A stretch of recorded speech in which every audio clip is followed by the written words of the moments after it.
This is Hollywood. Matías Bombal with you. Sony's Columbia Pictures offers The Fifth Wave based on Rick Yancey's award-winning 2013 novel, the first installment of a science fiction trilogy with an accent on youth. The story tells of 4 waves of attacks to the Earth by a UFO of gigantic proportions that has been circling the globe for reasons unknown to humanity. A 5th wave is impending. Young Miss Cassie Sullivan, played by pretty Chloe Grace Moretz, is on the run to survive in search of her lost young brother amid the few surviving members of the human race. Actor Alex Zoe, who's 25 and is making his first movie appearance in the United States, tells us a little bit about the story. It is a story about a young girl who loses her family, loses everything that she knows, can't trust anyone, is on her own, and how she fights to survive and to save her brother's life in the midst of an alien invasion. Evan rescues Cassie from the woods, nurses her back to health at his house. She wakes up a week later and he's just there. She's got an IV sticking out of her arm. And Evan decides, after some time in his house, he decides that they're going to go and together go and rescue her brother. So yeah, she's Evan's her love interest, and a protector ultimately. At least he tries. Concurrently with her search, her little brother and high school secret love, Ben Parrish, played by Nick Robinson, are being trained at Army headquarters to fight the alien menace. For it's alleged that children will save the world. The Army's leader, Colonel Vosh, played by Leif Schreiber, gives Ben the news that the 5th wave has begun.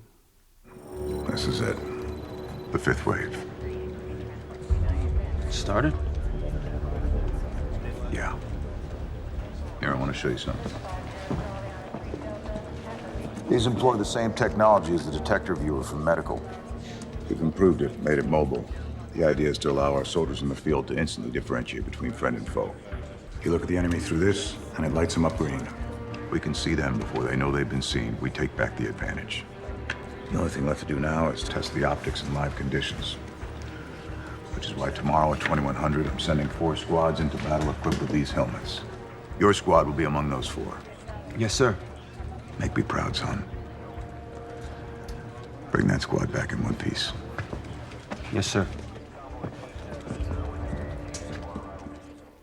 There you saw a pained expression on the face of Leif Schreiber, likely because an actor of his capacity realizes that this picture may not be remembered as an example of a good movie, or even a bad one, or remembered at all.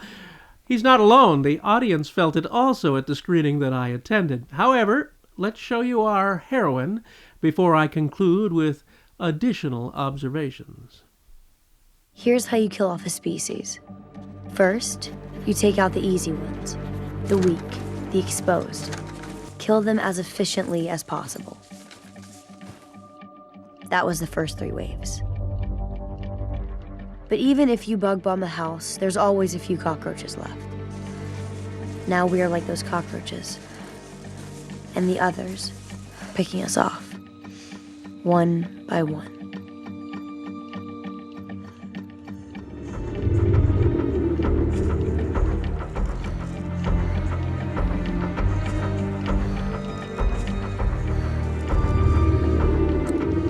And because the others look like us, we can't trust anyone.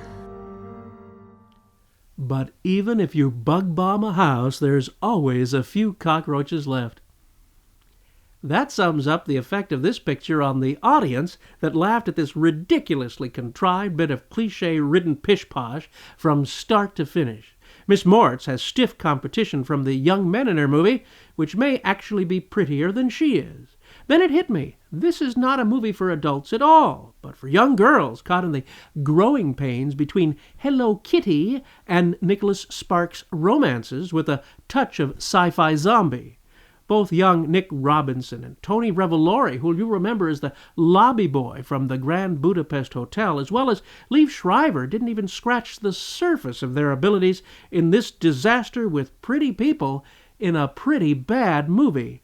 The closing song during the credits is aptly named I'm Still Grieving, and I am for the 112 minutes I could have been watching paint dry. The Motion Picture Association of America has given this a PG-13 rating. This is your pal Matías Bombal, bidding you a fond farewell.